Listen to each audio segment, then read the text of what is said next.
పేదవాడి పక్షాన నిలబడతాం, ప్రజా గొంతుకై నినదిస్తాం. వాయిస్ ఆఫ్ వాయిస్లెస్, తెలుగువారి మనస్సాక్షి సాక్షి టీవీ.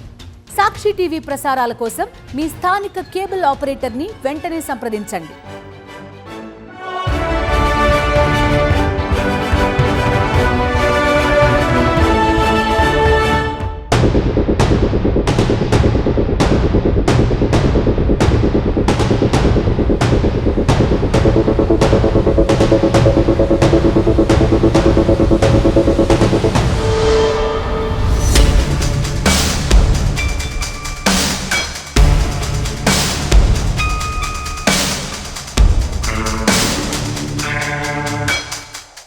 సాధారణంగా మనకి బోర్ కొట్టినప్పుడు మెయిన్గా మనం ఏం చేస్తూ ఉంటాం?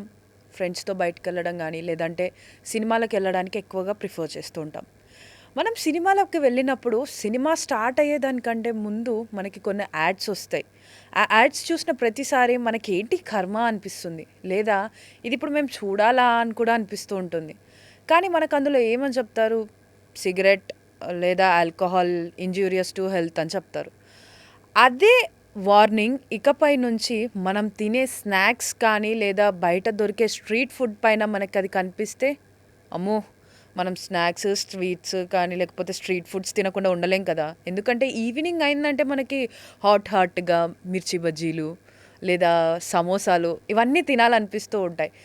సో ఇవన్నీ తినాలనిపించే, అంటే చూడగానే మనకి అవి తినకపోతే ఎందుకు అనిపించేటువంటి ఒక ఫీల్ ఇచ్చే ఐటమ్స్ పైన ఇది తినకూడదు, హానికరం అని చెప్పేసి మనకి ఇప్పటి నుంచి వార్నింగ్స్ రాబోతున్నాయి.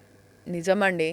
ఎందుకు అనంటే మన భారతదేశంలో ఎక్కువ శాతంగా ఈ డీప్ ఫ్రై చేసినవి కానీ లేకపోతే బయట దొరికేటువంటి ప్రాసెస్డ్ ఫుడ్స్ ఏవైతే ఉన్నాయో అవన్నీ కూడా మన ఆరోగ్యాన్ని మనకి తెలియకుండానే క్షీణింపజేస్తుంది. అంటే ఇప్పుడు మనం ఎవరిని చూసుకున్నా కూడా చాలా వరకు హార్ట్ డిసీజెస్ కానీ లేకపోతే డయాబెటీస్ కానీ లేకపోతే బీపీ అని ఇలాంటివన్నీ కూడా మనకి చిన్న ఏజ్లోనే వచ్చేస్తూ ఉన్నాయి. అంటే స్కూల్కి వెళ్ళే పిల్లలలో కూడా మనం డయాబెటీస్ చూస్తున్నాం, లేకపోతే వాళ్ళకి థైరాయిడ్ అని చిన్న చిన్న పిల్లలలో కూడా ఇవన్నీ ఉంటున్నాయి. ఎందుకు అనంటే చిన్నపిల్లలు కొంచెం మారం చేసినా లేకపోతే వాళ్ళు అన్నం కానీ కూరగాయలతో పెట్టిన భోజనం చేయట్లేదని చెప్పి మనం ఏం చేస్తూ ఉంటాం? సరే వాళ్ళకి ఇష్టమైన ఫుడ్ అని చెప్పి ఈ ఫాస్ట్ ఫుడ్స్ కానీ లేకపోతే బయట దొరికే ఫుడ్స్ కానీ లేకపోతే ఆన్లైన్ నుంచి స్టోర్స్ నుంచి తెప్పించేటువంటి ప్రాసెస్డ్ ఫుడ్స్ అయినా కానీ ఇవన్నీ కూడా మన ఆరోగ్యాన్ని తినేటప్పుడు మనకి టేస్టీగానే అనిపిస్తాయి, కానీ దాని తరువాతే వాటి ప్రభావం మన పైన చూపిస్తూ ఉంటాయి. సో ఏంటి అంటే జనరల్గా ఇప్పుడు మనం ఏదైతే తినేటువంటి సమోసా కానీ జిలేబీ కానీ వడాపావ్ లేకపోతే ఇటు మన జంక్ ఫుడ్గా పిలువబడే ఇటు బర్గర్స్ పిజ్జాస్ ఇవన్నిటిపైన కూడా మనకి ఆరోగ్యానికి హానికరము అని చెప్పి ఒక వార్నింగ్ అయితే ఇవ్వడం జరుగుతుంది. సో మనం పిల్లలకి ఇచ్చేటువంటి ఏ జంక్ ఫుడ్ అయినా కానీ స్ట్రీట్ ఫుడ్ అయినా కానీ వారి ఆరోగ్యానికి హానికరం, అదేవిధంగా మనకి కూడా హానికరమే. ఎందుకు అనంటే మనం మన గజిబిజి లైఫ్ స్టైల్లో లేదా మన ఎప్పుడైనా చూసుకున్నా మనం ఆఫీస్కి వెళ్ళేటప్పుడు కానీ లేకపోతే మనం ఇంట్లో ఉన్నప్పుడైనా కూడా కొన్నిసార్లు అలసట అనిపించినప్పుడు మనకి ఫోన్స్ ఉన్నాయి కదా, ఆన్లైన్ యాప్స్ ఉన్నాయి కదా అని చెప్పేసి సెకండ్స్లో మనం ఆర్డర్ చేసేస్తున్నాం. కానీ ఆ మేకింగ్ ప్రాసెస్ కానీ లేకపోతే అందులో యూస్ చేస్తున్నటువంటి ఫుడ్ ఐటమ్స్ అయినా కూడా మన హెల్త్కి మంచివేనా, లేకపోతే మనకి మన బాడీ ఇలాంటి ఫుడ్ని డైజెస్ట్ చేసుకోగలుగుతుందా, ఎలాంటి హానికరమైనటువంటి రోగాలు రాకుండా చేస్తుందా అన్నది మనం ఎవ్వరము పట్టించుకోము. మనకి ఫుడ్ వస్తుందా, మనకి శ్రమ కలగట్లేదు, మనం టేస్టీ ఫుడ్ని వితౌట్ కుకింగ్ శ్రమ చేయకుండా మనం తినేస్తున్నాం కాబట్టి మన పొట్ట హ్యాపీ, మనము హ్యాపీ. కానీ దాని తర్వాత వచ్చేటువంటి ఫ్యాట్ వల్ల మనకు వచ్చేటువంటి రోగాలు మన ప్రాణాలను తీసేంత వరకు కూడా వెళ్తూ ఉన్నాయి. సో ఈ అన్నిటినీ కూడా అరికట్టడం కోసం సెంట్రల్ గవర్నమెంట్ ఇప్పటి నుంచి ఏ ఫుడ్ తయారు చేసినా కూడా ఎలాంటి స్ట్రీట్ ఫుడ్ అయినా కానీ ఎలాంటి మనం స్టోర్స్ నుంచి ఆర్డర్ చేసుకునే ఫుడ్ అయినా లేకపోతే ప్రాసెస్డ్ ఫుడ్స్ అయినా కానీ మనం ఎక్కువగా ఈ లేస్ కుర్కురే ఇలాంటివన్నీ తింటూ ఉంటాం. సో వాటిపైన కూడా ఎంత మనకి అంటే ఎంత మోతాదులో ఏ పదార్థాలు ఎంత ఉపయోగిస్తున్నాం అన్నది కూడా మనకి ఈచ్ అండ్ ఎవ్రీ డీటెయిల్ అనేది అయితే ఇవ్వాలి. అదేవిధంగా దానివల్ల మనకి ఎలాంటి హాని జరుగుతుంది మన ఆరోగ్యానికి, లేకపోతే మనం ఎలాంటి డిఫికల్టీస్ ఫేస్ చేస్తాం హెల్త్ పరంగా ఏంటివన్నవి కూడా డీటెయిల్డ్ ఇన్ఫర్మేషన్ అయితే ప్రొవైడ్ చేయాలని చెప్పేసి అయితే ఒక వార్నింగ్ అనేది ఒక స్టేట్మెంట్ అనేది ఇచ్చింది.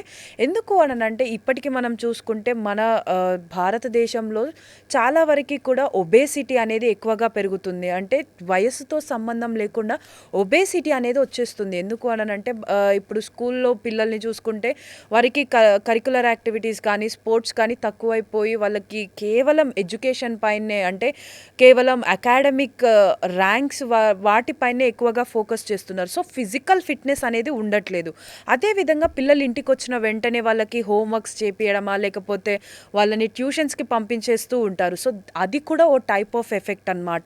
ఫిజికల్ యాక్టివిటీ లేకపోతే మనకి ఒబేసిటీ లాంటి ప్రాణాంతకమైనటువంటి వ్యాధులు వచ్చే అవకాశాలు ఉంటాయి. అదేవిధంగా మనం కూడా ఏంటి అంటే ఆఫీస్ నుంచి ఇంటికి వెళ్ళగానే అలసిపోయినట్టు అయిపోయి మనం రెస్ట్ తీసుకుంటూ ఉంటాం. అదేవిధంగా ఎలాంటి మన బాడీకి కరెక్ట్ మనం అలసిపోయే విధంగా ఎలాంటి ఒక పని కూడా చెప్పకుండా కొంచెం పని చేసినా కూడా అలసిపోతున్నాము అని చెప్పి ఫ్రీక్వెంట్గా మనం రెస్ట్ తీసుకుంటూ ఉంటాం. సో ఇవన్నీ కూడా మనకి చాలా హానికరం. అదేవిధంగా మనం తీసుకునేటువంటి ఫుడ్ ఎంతైతే హానికరమో మన బాడీకి ఎక్సెస్ ఫిట్నెస్ కానీ లేకపోతే ఎక్స్టర్నల్ ప్రెషర్ అనేది ఇవ్వకపోతే మన బాడీ అనేది కంప్లీట్లీ లేజీగా అయిపోతుంది. అదేవిధంగా ఇలాంటి ఫుడ్స్ తీసుకున్నప్పుడు అది ఇంకా మనకి ఒక ఫుడ్ వల్ల ఒక 50% వస్తే ఆ ఫుడ్ తిన్న తర్వాత మనం ఇలానే ఒక స్టేజ్లో కూర్చొని మనం ఉంటే అది 100% హానికరంగా మారే అవకాశాలు ఉంటాయి. సో మన ఆరోగ్య దృష్ట్యా మన హెల్త్ని మనం కాపాడుకోవడం కోసం కేంద్ర ప్రభుత్వం ఇలాంటి ఒక ఇనిషియేటివ్ తీసుకొని దీన్ని ఇప్పుడైతే మనకి స్ట్రీట్ ఫుడ్స్ ఏవైతే ఉన్నాయో వాటన్నిటిపైన కూడా మనకి హానికరము అని చెప్పేసి ఒక ట్యాగ్ లైన్ అయితే ఇవ్వడం జరుగుతుంది. సో ఆ ట్యాగ్ లైన్ నుంచి మనం విముక్తి పొంది మనం హెల్దీగా తినాలి అని అంటే ఎక్కువ శాతంగా మనం మన ఇంట్లో వండుకున్న ఫుడ్స్ తినడానికే ప్రిఫరెన్స్ ఇవ్వాలి. అదేవిధంగా మనం బయట తినే అప్పుడు కూడా వాటిలో ఎలాంటి పదార్థాలు ఉపయోగిస్తున్నారు ఏంటి అన్నవి కూడా మనం ఖచ్చితంగా చూసుకోవాలి. సో అలా చూసుకున్నప్పుడే మనము ఆరోగ్యంగా ఉంటాము, మన చుట్టుపక్కల కూడా ఆరోగ్యంగా ఉంటుంది. సో ఈ ఫుడ్ బ్యాన్ అంటే మనం తినేటువంటి స్నాక్స్ కానీ లేకపోతే మనం బయట ఎంజాయ్మెంట్కి ఫ్రెండ్స్తో వెళ్ళినప్పుడు తినే ఈ ఫుడ్ పైన ఇలా హానికరము అని చెప్పేసి ఇస్తున్నటువంటి ట్యాగ్ లైన్ గురించి మీరేమనుకుంటున్నారో కమెంట్స్ రూపంలో చెప్పండి. అదేవిధంగా ఇలాంటి ఇంట్రెస్టింగ్ వీడియోస్ కోసం సాక్షిని సబ్స్క్రైబ్ చేసుకోండి.